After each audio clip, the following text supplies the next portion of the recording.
¿Qué tal amigos? Muy buenos días, ¿cómo están? Y sean bienvenidos a una nueva ronda de noticias de su noticiero matutino de Latina Informativa. Quien tiene el placer de acompañarles es Robert Ruiz. De inmediato comenzamos la jornada con nuestro acostumbrado reporte climatológico para conocer el estado del tiempo el día de hoy, lunes 28 de abril. Señor director, por favor, si me ayuda ampliando las imágenes, vemos en pantalla la ciudad de Barquisimeto. Se encuentra el día de hoy 22 grados centígrados, con una máxima de 30 grados centígrados y una mínima de 22 grados centígrados. Nos reporta la gráfica también que el día de hoy estará totalmente nublado.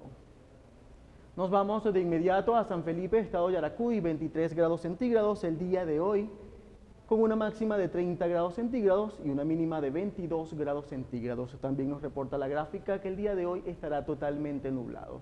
De allí nos vamos a Carigua, estado Portuguesa, 25 grados centígrados el día de hoy, con una máxima de 32 grados centígrados y una mínima de 22 grados centígrados. Nos reporta la gráfica que el día de hoy también estará totalmente nublado. Amigos, hasta aquí el reporte climatológico. La invitación es a que sintonicen la emisión meridiana para que conozca a detalles el reporte del INAMED con el coronel Reiry Zambrano. En este segmento damos la bienvenida a nuestro invitado. Se trata de José Manuel Alejos.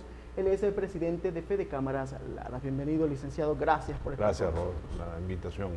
Para nosotros siempre es un placer tenerlo por acá para hablar de estos temas con tanto interés para nuestra audiencia. Quisiera comenzar la entrevista el día de hoy hablando de que el próximo 18 de julio se llevarán las elecciones nacionales de Fede Cámara. Usted forma parte de la coalición de Felipe Capozolo. ¿Cómo se prepara José Manuel Alejo para estas elecciones? Mira, primero es un privilegio poner mi nombre dentro de ese equipo a consideración de todo lo que es el tejido gremial venezolano para ocupar la segunda vicepresidencia, como bien dices, con el liderazgo de Felipe Capozolo. Y bueno, estamos haciendo un trabajo importante estamos recorriendo el país, de hecho. Nosotros mañana nuevamente salgo de Barquisimeto temprano. Tenemos visitas en algunas cámaras en Caracas y luego vamos a otras latitudes de Venezuela. Y bueno, ha sido una experiencia además bastante enriquecedora porque hemos visto cara a cara en las regiones cuáles son las problemáticas de la gente, qué piensan los empresarios de las regiones y cuáles son, digamos, aparte de algunas situaciones que hay transversales para todos, por ejemplo el tema eléctrico, o el tema del combustible diésel o el tema del financiamiento, las particularidades que hay en cada región. Así es, tengo entendido entonces que dentro del equipo estará como segundo vicepresidente y entre las propuestas está transformar la economía desde las regiones. ¿Cuál es el beneficio de esa propuesta? Fíjate, la segunda vicepresidencia en los últimos años tiene la responsabilidad de coordinar el directorio de regiones, la Comisión de Desarrollo Regional, que es donde se encuentran los presidentes de la Fede Cámaras regionales. Nosotros lo que estamos proponiendo es, cuando Felipe fue segundo vicepresidente, él llevó a cabo unas mesas de desarrollo regional con un objetivo específico, que era tener el diagnóstico y las vías de solución para los problemas de las regiones, y eso terminó plasmado en lo que es la obra Prospectiva 2035. En esta oportunidad nosotros quisimos rescatar las mesas de desarrollo regional para, yo sé de hecho por venir de una región de que para nosotros el diagnóstico está claro. La situación de la solución o las alternativas de solución también la tenemos clara. Muchas veces lo que tenemos es la forma o el impedimento de tener acceso pleno y franco con las autoridades. Ojo, que conversamos muchas veces, nos sentamos, discutimos algunas cosas, pero lo que queremos es darle el apoyo desde Fede Cámaras a todas las regiones para invitar a las autoridades a discutir bajo un formato profesional de objetivos generales, objetivos específicos, levantar minutas, levantar acuerdos, ver a dónde vamos, y nuestra representación, que viene siendo la vocería del empresariado, entonces tenga una forma profesional de hacerle seguimiento a esas cosas. Así es, la regionalización busca descentralizar el poder económico y brindar a los estados la capacidad de atraer inversiones de manera directa. ¿Qué beneficios? Mira, nosotros, otra de las líneas que estamos planteando, la regionalización, Felipe ha dicho algo importante, y es que esto consiste en proponer una política de inversión y empleo, porque estamos primero poniendo el ojo en la gente, el objetivo en la gente, pero necesitamos gente con capacidad adquisitiva, poder adquisitivo, que pueda adquirir los servicios y los bienes que produce la empresa privada. Si no, estamos encerrados en un círculo donde hay bajo poder adquisitivo, hay bajo nivel de producción.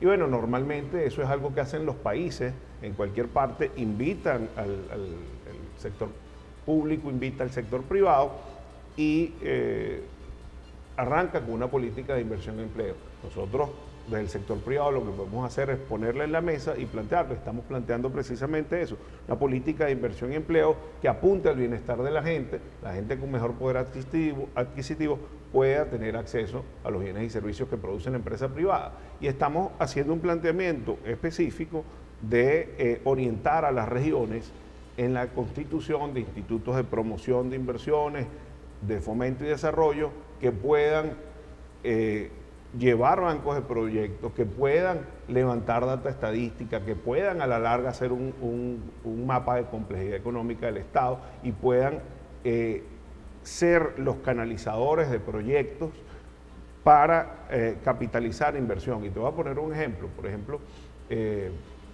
aquí cerca tenemos hoy que en Yaracuy, el aguacate de Yaracuy tiene ahorita una denominación de origen protegida. Okay. Entonces, bueno, habrá gente que le interesa, una vez conocida esa noticia, ¿cómo puedo invertir yo en aguacate en Yaracuy? O ¿cómo puedo invertir yo en aguacate? Eso nos va a permitir, además, en la medida que eso se vaya consolidando, pues esto no es un proyecto para un periodo que dura 2 años, pero sí, en la medida que se vaya consolidando, entonces identificar cuáles son los encadenamientos productivos, acelerar esos encadenamientos productivos y construir verdaderamente una cosa de la que venimos hablando desde el sector privado y también del público, okay, que es construir una oferta exportable. Licenciado, ¿existe la necesidad de institucionalizar espacios de diálogo económico? Sí, fíjate, digamos que las mesas de diálogo económico que planteamos en el equipo de Felipe Capozolo es la evolución de lo que ha sido el Consejo Nacional de Economía Productiva. Okay. Sin duda, el Consejo Nacional de Economía Productiva es un paso en la interlocución con el sector público, pero de alguna forma es algo unidireccional. Nosotros llevamos propuestas, a lo mejor tenemos algunos voceros, yo he sido vocero aquí en alguna oportunidad, okay, y hemos hecho planteamientos, pero realmente es un espacio unidireccional donde se nos informa algunas cosas y hacen como una suerte de relatoría, okay, de la reunión. Yo creo que lo que estamos planteando es, bueno, vamos a discutir también sobre la base de objetivos específicos, objetivos generales, con un propósito, y tengamos reuniones que terminen a lo mejor en un Consejo Nacional de Economía Productiva, pero ya habiendo previamente discutido esto. Y es una demanda del sector privado para poder avanzar en la construcción del país que quiere tanto el sector público como el privado. O sea, todos los venezolanos yo creo que anhelamos un mejor país y un bienestar de la gente. Y es importantísimo, Robert, el foco concentrado en la gente, que la gente pueda mejorar sus ingresos, su capacidad adquisitiva para que pueda adquirir nuestros bienes y servicios. ¿Qué papel juega el sector privado para conseguir inversiones? Mira, fíjate, yo creo que Fede Cámaras tiene una marca, okay, una marca que no hemos, económicamente hablando, una marca que hasta ahora no hemos utilizado. Cuando nosotros estamos planteando la creación según las capacidades y las ventajas competitivas que tenga cada región de institutos de promoción de inversiones y de desarrollo, estamos pensando en el largo plazo, pero con esa marca de Fede Cámaras, con el respaldo que puedan gente acudir. Yo, por ejemplo, en una de estas reuniones que tuvimos recientemente con un grupo de gremialistas, me decía uno de ellos que ellos fueron a Colombia y le dijeron, venga, invierte en Venezuela. Pero nosotros no podemos partir nada más del hecho, ven, invierte en Venezuela, que Venezuela es bonita, invierte en Yaracuy, invierte, okay, en Lara, porque tenemos. Yo creo que la gente necesita data específica, dónde están los retornos, cuál es el tema. Tenemos las zonas económicas especiales, que es una ley que existe ahí, que generó el Estado venezolano y que tiene unos elementos y tiene unas trabas, unos desafíos interesantes, pero que desde el sector privado podemos aprovecharla y si apuntalamos algunas cosas podemos hacer que unas regiones que estén fuera de las zonas económicas especiales aprovechen esa legislación. Para eso está apuntando también, digamos, el trabajo del primer vicepresidente, que es Francisco López, y también estamos trabajando en darle un cambio a la tesorería, que la tesorería de nuestras instituciones siempre ha sido alguien que maneja los recursos y que, digamos, termina haciendo una labor de cobranza. Hoy lo que estamos es buscando de que Fedecámaras además le brinde la viabilidad, las posibilidades de hacer viable financieramente a todo el tejido gremial que está compuesto por las cámaras y asociaciones que hacen vida en la federación. Licenciado, ¿se pueden medir las inversiones solo en cifras? Mira, nosotros no es que desdeñamos las cifras obviamente para una inversión, para un empresario es importante, pero vuelvo y te repito, nosotros estamos centrando esto en la gente, porque para nosotros es importantísimo que la gente, no porque somos hippies, no porque somos, sino sencillamente es una ecuación muy sencilla. La gente necesita tener un buen poder adquisitivo, pero cuando me preguntas además de cómo lo vemos desde el punto de vista nuestro, yo creo que también desde la federación debemos hablarle a la gente, o sea, qué hace, cómo impacta el tema de la brecha cambiaria, que es una de las causas de la inflación que estamos viendo, cómo impacta en la empresa, y no es que la gente ajuste precios porque es malo, es porque está protegiendo además su patrimonio, no quiere descapitalizarse, y eso termina afectando también a alguien que hace simbiosis conmigo, que es mi consumidor, mi cliente. Entonces yo creo que es momento, le hemos hablado en los últimos años muy bien de cara adentro a nuestros agremiados, a nuestras empresas. Yo creo que también es momento, y eso es quizás tan importante, más importante, hablarle también a la gente, a las comunidades donde hacemos vida y decirle, bueno, señores, estamos haciendo esto. Nosotros no nos sentamos en una interlocución con los funcionarios del Estado porque, bueno, nos simpatizan o nos gustan. A nosotros nos sentamos con ellos porque ellos son quienes mediante regulaciones ejercen el poder. Entonces, es necesario que nos sentemos con ellos. Además que yo considero que tenemos una preocupación en común, más allá de cualquier diferencia de tipo política que la gente pueda percibir, hay algo en común, y yo creo que es que todos aspiramos el bienestar para los venezolanos. Entonces, ¿por qué no explicarle a la gente qué es lo que hacemos y cómo lo hacemos? Yo creo que eso es tan importante como la cifra. Así es. ¿Por qué se dice, licenciado, que $1 vale más en Caracas que acá en el estado Lara? Mira, porque el impacto que tiene una inversión en Palavecino, en Sanare, en Aguas Blancas, en Portuguesa, genera un dinamismo mucho más grande que si lo hiciera en Caracas. Y no solo eso, en muchos casos en las regiones las inversiones son más rentables además. Entonces, el impacto que tiene $1 puesto aquí, a lo mejor en esas poblaciones que te he mencionado, tiene un rendimiento mayor y un impacto más poderoso que lo que puede tenerla en Barquisimeto. Y no es que estamos diciendo que es que no inviertan en las capitales o no inviertan en la capital del país. Pero sí el impacto que va a tener y los beneficios que puede obtener un inversionista en esas regiones puede ser mucho más significativo. Así es, licenciado. Según medios locales, estuve leyendo que Fedecámaras propuso un ingreso mensual integral de $200 sin afectar al empresariado como tal. ¿Qué me puede decir acerca de eso? Mira, las mesas de diálogo social, que de hecho son de donde surge la idea de las mesas de diálogo económico, es donde se discute el tema del salario, y eso no es un tema únicamente donde participa Fedecámaras, participa el Estado venezolano, los representantes del Estado venezolano, participan los trabajadores. Yo creo que esa es una discusión que está ahí, que se ha dado, se han puesto propuestas en la mesa, pero no me corresponde a mí pronunciarme al respecto porque no formo parte de las mesas de diálogo, y además hay una vocería en cabeza del presidente Anceli, que creo que es a él quien le corresponde esas aseveraciones. Perfecto. Debo hacer una breve pausa comercial, licenciado. Al regreso me gustaría que me comentara cómo evalúa Fedecámaras el apoyo gubernamental a las iniciativas empresariales de la región. ¿Le parece? Amigos, bueno, son las 8:53 de la mañana, cumplimos con nuestra primera pausa comercial. No se aparten de nuestra sintonía, que al regreso continuamos la entrevista con José Manuel Alejo, el presidente de Fedecámaras Lara. Ya regresamos.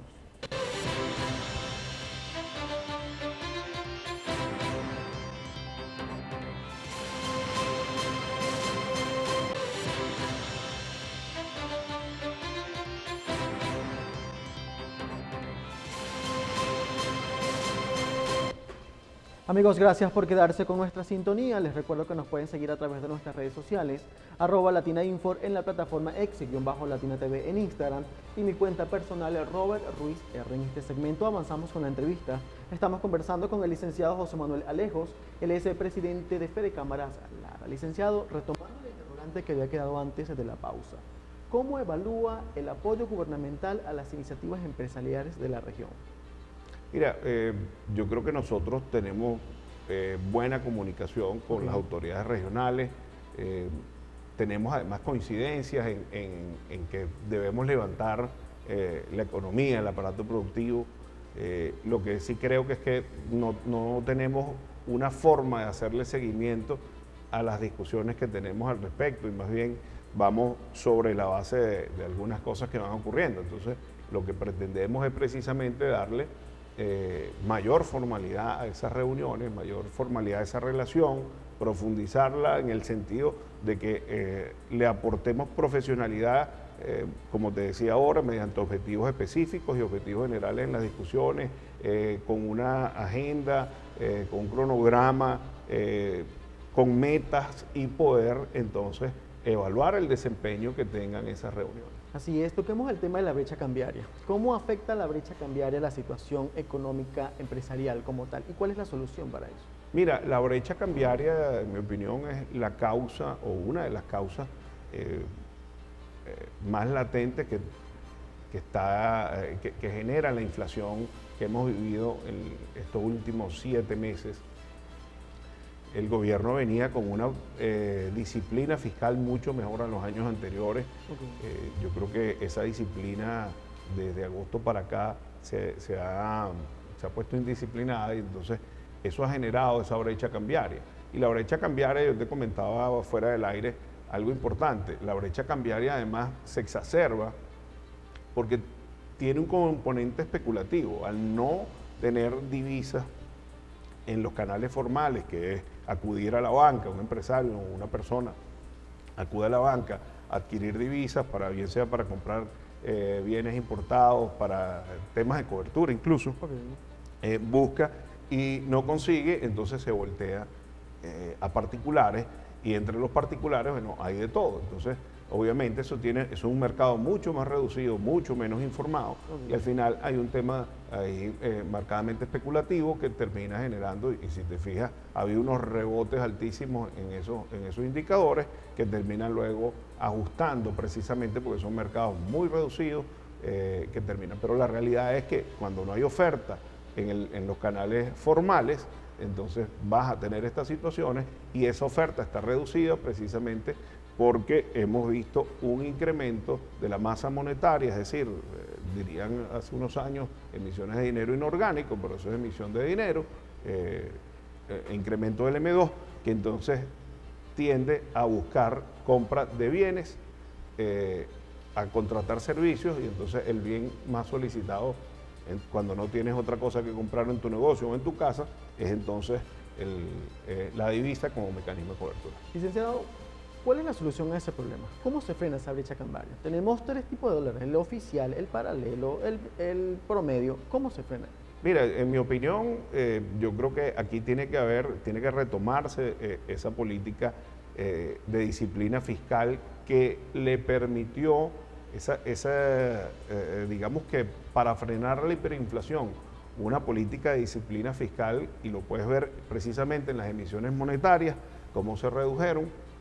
Y eso permitió que del 2022 al 2024 la economía venezolana creciera. Hay gente que dice, mira, es que creció muy poco, es que habíamos caído mucho, sí, pero es un crecimiento que se hizo con 300.000 barriles de petróleo, produciendo 300.000 barriles de petróleo, que lo hizo el sector privado. Okay. O sea, lo hicimos las empresas, lo hizo la labor que tú haces, lo hizo esta planta televisiva, mediante el aporte, el pago de los tributos y de los impuestos. Entonces, eso es algo que se hizo con una política fiscal, una política del Estado, una política fiscal responsable. Eso por alguna razón se rompió y tenemos esta nueva problemática. Sin embargo, yo veo que también esa brecha cambiaria en las últimas semanas se ha reducido. No he tenido tiempo de revisar las cifras del Banco Central para ver cómo va la emisión monetaria, Pero si me preguntas a mí cuál es la solución de entrada, es esa. Y otro, si eso persiste, entonces es abrir los depósitos en divisas a la banca, permitir la compensación que había inicialmente en el año 2018-2019, la compensación de los depósitos a través de la banca, la supresión del IGTF en dólares y permitir que las empresas y los créditos se puedan otorgar en divisas, y eso va a generar también una competitividad en la banca, de forma de que pueda impulsar además el financiamiento y sea utilizado para fines productivos, porque además nosotros reclamamos muchos temas de financiamiento constantemente, como uno de los nudos gordianos que tenemos en esta economía. Pero si yo te digo hoy disminuyen el encaje legal de la banca y generan algunos incentivos, lamentablemente unos créditos en bolívares, por más que tengas indexación, con el asunto de la brecha cambiaria, esos créditos difícilmente se van a ir para actividades productivas, porque vas a tener un esquema donde resulta mucho más fácil agarrar y comprar divisas y pagar y quizás invertirlos en otro lado. Entonces yo creo que primero hay que corregir eso para abordar. Y si no se corrige, entonces bueno, abrirse al tema de divisas, depósitos de divisas en la banca, que hay varias firmas consultoras que hablan entre 6.000 y 8.000 millones de dólares y solo tenemos, no llegamos a 2.000 millones dentro del sistema bancario. ¿Se han sentado ustedes como gremio empresarial con entes gubernamentales para debatir este tema? Sí, vale, desde hace tiempo se viene, o sea, tenemos relaciones a nivel nacional, yo creo que ya es un hecho que desde la presidencia de Ricardo Cusano en Fedecámaras y de Felipe Capozolo en Consecomercio hubo un acercamiento con el Ejecutivo Nacional que se ha ido sosteniendo y que existe, y precisamente por eso lo que queremos, la propuesta es poner en la mesa, y valga la redundancia, las mesas de diálogo económico para darle un sentido más profesional a esas discusiones, establecer metas, establecer cronogramas y darle seguimiento a esas discusiones, y no nada más que queden en propuestas y propuestas. Y te voy a poner un ejemplo: la Cámara Venezolana de la Construcción le presentó a la vicepresidenta de la República en la Asamblea de Fedecámaras en San Cristóbal una propuesta para el sector eléctrico específicamente, un tema de termoeléctrica, una propuesta bastante completa. Y bueno, no pasó de entregar la propuesta, ya eso fue en octubre y mira todo el tiempo que ha pasado, y hasta ahora no hay tampoco una respuesta. Yo creo que darle ese sentido de discusión es algo que requiere no solo el sector privado, lo requiere el país, y reclama el país que haya también avances en esas discusiones. Perfecto. Desde su punto de vista, ¿existe la necesidad de dolarizar el país como tal? No, yo personalmente creo que primero no es posible hacerlo. Necesitarías un acuerdo con la Reserva Federal de los Estados Unidos.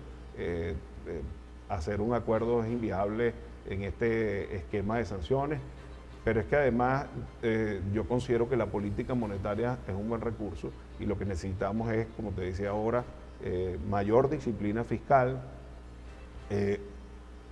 abocarnos al tema de la productividad para poder entonces ver que necesitamos estadísticas del Estado, o sea, necesitamos estadísticas del Banco Central, del Instituto Nacional de Estadística, y bueno, necesitamos una serie de cosas, pero yo creo que dolarizar no es la salida para Venezuela, además es inviable en este momento. Perfecto. Licenciado, debo hacer una breve pausa comercial. Al regreso me gustaría que me ofreciera un balance actual de Fedecámaras Laras en términos de logro, ¿les parece?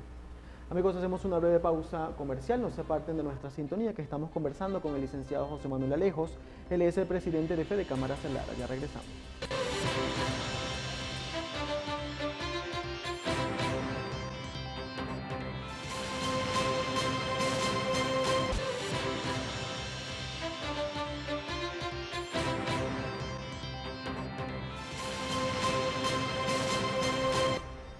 Amigos, gracias porque permanecen con nosotros. Recuerden que pueden descargar nuestra app en Play Store como Latina Medios para que puedan sintonizar nuestra señal desde cualquier parte del mundo. En este segmento avanzamos con la entrevista. Estamos conversando con el licenciado José Manuel Alejos. Él es el presidente de Fedecámaras Lara. Licenciado, había quedado un interrogante antes de la pausa.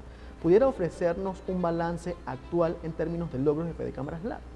Mira, una de las cosas, de las principales logros que tenemos en este periodo, en esta gestión, que me ha correspondido liderar a mí y a mi equipo, es primero un acuerdo con el Colegio de Economistas para elaborar una encuesta que nos permita conocer, por lo menos de primera mano, cuáles son las expectativas y cómo ha sido el desempeño de las empresas, el desempeño económico en la región.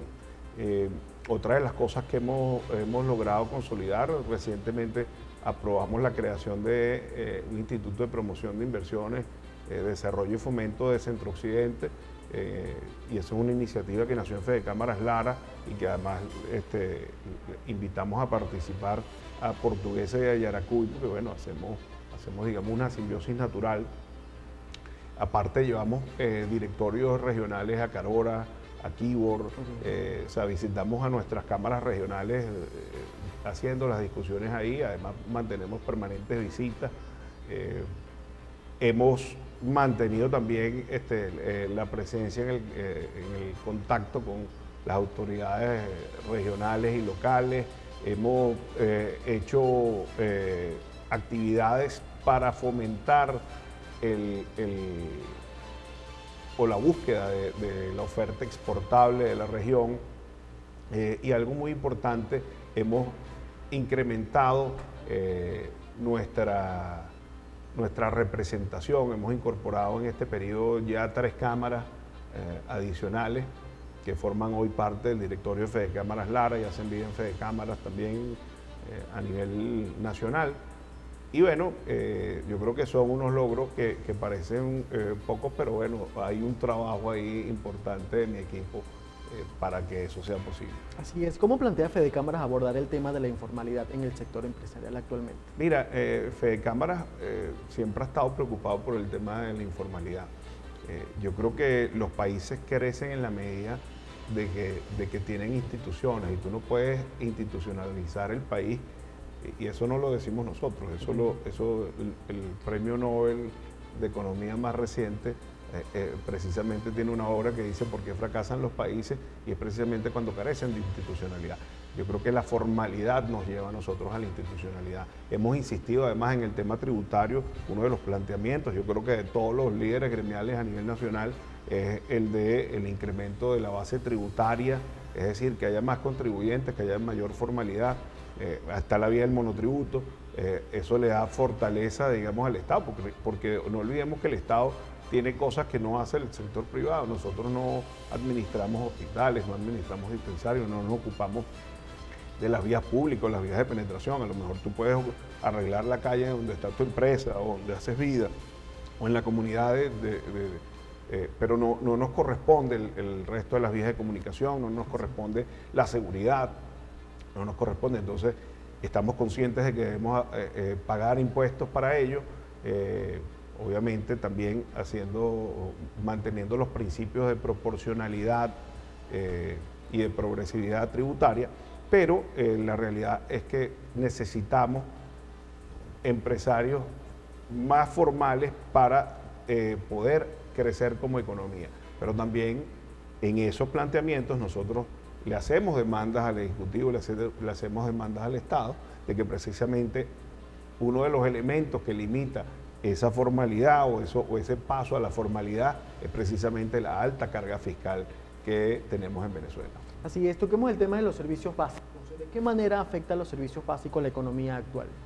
Mira, hay un tema transversal a nivel nacional, vayas donde vayas, que te vas a conseguir, que es el tema de la electricidad. Te comentaba lo de la propuesta de la Cámara Venezolana de la Construcción, una propuesta profesional muy buena, que conoce a fondo la problemática. Y bueno, mira, sencillamente, si tú vas aquí hay fábricas en la zona industrial que en realidad no pudieran apagar sus hornos. Una interrupción en el servicio implica que ellos deben otra vez perder tiempo, volver a retomar cierta temperatura, y así hay muchos casos. Sin embargo, algo te voy a decir, es importante el tema de la electricidad, es importante el tema de gasoil para el productor agropecuario, es importante, pero para nosotros es mucho más importante además que mañana haya gente que pueda comprarle a ese productor agropecuario la carne que produce, el maíz para las arepas, y que nos adquiera los servicios que las empresas de servicio dan, el calzado que se produce en Venezuela. Es mucho más importante que ese venezolano tenga cómo consumir nuestros productos y servicios el día de mañana, aunque es importante resolver el tema de los servicios hoy y ha habido planteamientos específicos. El aporte del sector privado, la participación del sector privado es fundamental y el ejemplo lo tenemos en el área de las telecomunicaciones. Nosotros tenemos varios operadores a nivel de telefonía celular, pero muchos más operadores a nivel de servicio de internet.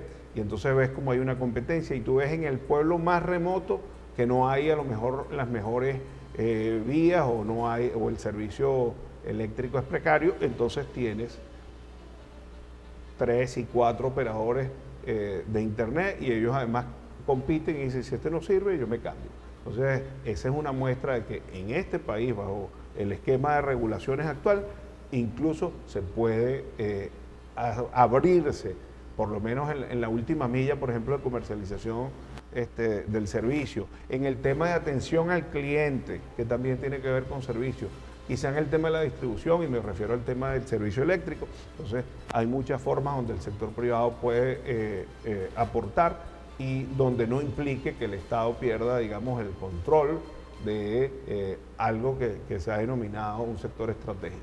Así es, licenciado, se nos está acabando el tiempo. Me gustaría consultarle qué oportunidades ve José Manuel Alejos para el sector empresarial en Lara a corto y mediano plazo. Mira, Lara tiene muchas bondades. Lara primero tiene una ubicación que conecta con los Andes, con el Zulia, con el centro del país. Yo creo que es un hub de distribución, está cerca de lo que es el polo agrícola más importante del país, que es Portuguesa. Es un bastión con servicios a nivel de... Y aquí hay industria que presta, por ejemplo, servicios, hay agroindustria, pero hay una industria metalmecánica consolidada, que hoy está muy diezmada, que le presta servicios a la industria petrolera.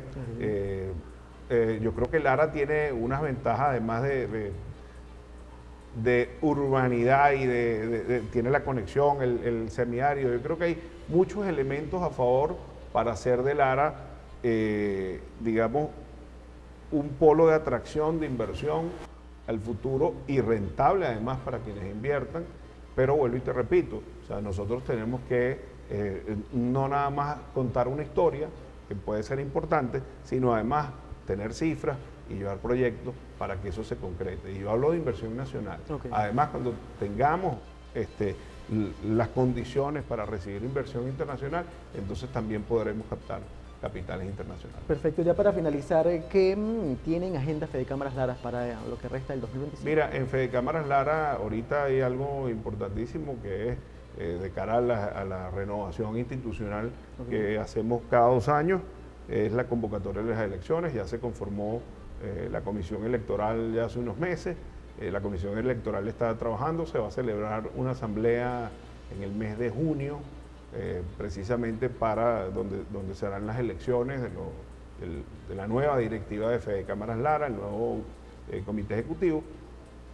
Y bueno, la entrega nuestra, además que tenemos, hay un proyecto que hicimos, que ese es otro de los logros educativos. Quisimos hacerlo con más universidades, lo pudimos hacer solo con la Universidad Fermín Toro, de unas capacitaciones de oficios. Vamos a tratar de darle un cierre, digamos, más dinámico a ese acuerdo, consolidando algunas cortes. Pero bueno, es ya lo que nos queda en estas pocas semanas, porque realmente lo que quedan son pocas semanas para que nosotros entreguemos y hagamos nuestra entrega de memoria y cuenta. Así es, licenciado, llegamos al final. Su mensaje final. Gracias, y la Robert. Manera de hacer contacto con ustedes. Mira, el mensaje final es que yo creo que nosotros tenemos que estar conscientes de que Fede Cámaras ha hecho un buen trabajo en mantener, hemos prevalecido como institución. Yo creo que eso habla de una continuidad importante, que es la continuidad institucional y no la continuidad de quién está a cargo, porque cada periodo nos renovamos. Y yo lo que diría es que tenemos la preocupación desde el equipo de Felipe Capozolo de hablarle no solo a las empresas y a las cámaras que hacen vida, que conforman nuestro tejido gremial, sino hablarle a la gente, que la gente entienda que las empresas tienen, el empresario tiene unas dificultades también y que no es que, y que incluso cuando ajusta precios lo hace también perdiendo cuotas de mercado. Entonces yo creo que es importantísimo hablarle a la gente y procurar el bienestar de la gente, porque eso va a redundar en empresas más fuertes en el futuro y obviamente en una institución más fuerte, Fedecámara. Gracias, Robert, por compartir su tiempo con nosotros. Gracias por la invitación. Amigos, despedimos a nuestro invitado del día de hoy. Estábamos conversando con José Manuel Alejos, el expresidente de Fedecámara Lara. De esta manera llegamos al final del recorrido noticioso de su noticiero matutino de Latina Informativa. Recuerden que estas y otras informaciones pueden ser ampliadas a través de nuestro portal notiprensadigital.com. Quien tuvo el placer de acompañarles es Robert Ruiz. Será hasta una próxima entrega.